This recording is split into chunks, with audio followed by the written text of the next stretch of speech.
ಮಂತ್ರಿಗಿರಿಗಾಗಿ ನಾನು ಯಾರ ಕಾಲಿಗೂ ಬೀಳುವಂತ ಅವಶ್ಯಕತೆ ಇಲ್ಲ. ನಾನು ಯಾರ ಕಾಲಿಗೂ ಬೀಳೋದಕ್ಕೂ ಹೋಗಲ್ಲ. ಮಂತ್ರಿಗಿರಿಯನ್ನ ನಾನು ಅನುಭವಿಸ್ಬಿಟ್ಟಾಗಿದೆ ಅಂತ ಮಾಜಿ ಡಿಸಿಎಂ ಲಕ್ಷ್ಮಣ ಸವದಿ ಹೇಳಿದ್ದಾರೆ. ಮಂತ್ರಿಗಿರಿಗಾಗಿ ಅವರಿವರ ಮನೆಗೆ ಹೋಗ್ತಾರೆ, ನಾನು ಹೋಗ್ತೀನಿ ಅಂತ ಹೇಳ್ತಾರೆ. ಆದರೆ ಅದೆಲ್ಲ ಸುಳ್ಳು. ಮಂತ್ರಿಗಿರಿಗೋಸ್ಕರ ನಾನು ಯಾರ ಕಾಲನ್ನು ಕೂಡ ಹಿಡಿಯೋದಕ್ಕೆ ಹೋಗಲ್ಲ. ಬೆಳಗಾವಿಯಲ್ಲಿ ಶಾಸಕ ಲಕ್ಷ್ಮಣ ಸವದಿಯವರ ಹೇಳಿಕೆ ಇದು. ನಾನು ಕೇಳೋದು ಏನಿದ್ರು ಇಲ್ಲೇ ಇವರೊಬ್ಬರ ಆಶೀರ್ವಾದ ಸಾಕು. ನನಗೆ ಅಥಣಿ ಕ್ಷೇತ್ರದ ಜನರ ಆಶೀರ್ವಾದ ಹೊಂದಿದ್ರೆ ಸಾಕು, ಏನು ಬೇಕಿದ್ರೂ ಮಾಡ್ತೀನಿ. ನಾನು ಡಿ ಸಿ ಎಂ ಆಗಲಿ ಅಥವಾ ಸಿ ಎಂ ಆಗಲಿ ಅವ್ರು ಹೇಳಿದ್ದೀನಿ, ನನಗೇನು ಬೇಡ ಅಂತ ಅವ್ರ ಹತ್ರ ನಾನು ಹೇಳಿದ್ದೀನಿ. ಮಂತ್ರಿಗಿರಿ ಕೊಡಿ ಅಂತ ನಾನು ಯಾರ ಕಾಲನ್ನು ಕೂಡ ಹಿಡ್ದಿಲ್ಲ. ಮಾಡಬಾರ್ದನ್ನ ಮಾಡಿದವರು ಜೈಲಿಗೆ ಹೋಗಿದ್ದಾರೆ, ನಾನೇನು ಮಾಡೋದಕ್ಕಾಗುತ್ತೆ. ಗೂಢಾರ್ಥದಲ್ಲಿ ಭಾಷಣ ಮಾಡಿದ್ದಾರೆ ಮಾಜಿ ಡಿಸಿಎಂ ಲಕ್ಷ್ಮಣ ಸವದಿ.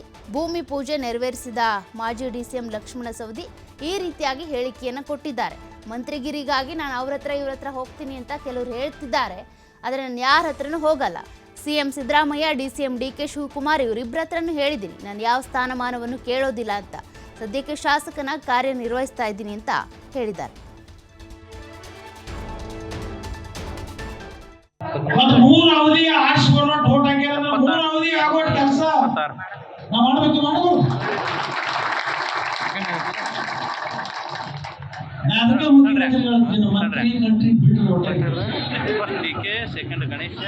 ನನಗಾಗಲಿ ಮಂತ್ರಿಗಳ ಬಹಳ ಮಂದಿ ತಿಳ್ಕೊಂಡ ಲಕ್ಷ್ಮಣ ಸವದಿ ಮಂತ್ರಿ ಸಲಗ ಅವ್ರ ಬಳಿ ಹೋಗ್ತಾನೆ, ಇವ್ರ ಬಳಿ ಹೋಗ್ತಾನೆ, ಅವ್ರು ಕಾಲ್ ಬಿಡ್ತಾರೆ, ಇವ್ರು ಕಾಲ್ ಬಿಡ್ತಾರೆ.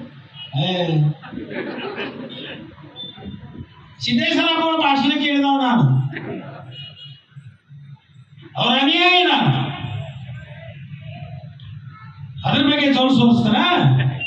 ಬಹಳ ಮಂದಿ ತಿಳ್ಕೊಂಡ ಈಗ ಗಿರಾಕಿ ಹಿಂದೆಲ್ಲ ನಮ್ಮ ಮನೆಗೆ ಬರತೈತಿ, ನಮ್ಮನ್ನ ಮಂತ್ರಿ ಮಾಡೋದು ಕೇಳತೈತಿ. ನಾನು ಏನೇ ಕೇಳೋದು ಇಲ್ಲೇ ನಾನು ಏನೋ ಬೇಡ್ಕೊಳ್ಳೋದು ಇಲ್ಲೇ ಇವರೊಬ್ಬರ ಆಶೀರ್ವಾದ ಸಾಕು ನನಗೆ. ಅಲ್ಲ ಮುರುಗಪ್ಪ ಅಂತಂದ ಇಲ್ಲಿ ಕೂತಿರ್ತಕ್ಕಂಥವ್ರು ದೊಡ್ಡ ನಮ್ಗೆ ಮೂರು ಅವಧಿ ಆರಿಸ್ಕೊಂಡು ಓಟ್ ಹಾಕ್ಯಾರ. ಮೂರು ಅವಧಿ ಆಗೋಟ್ ಕೆಲಸ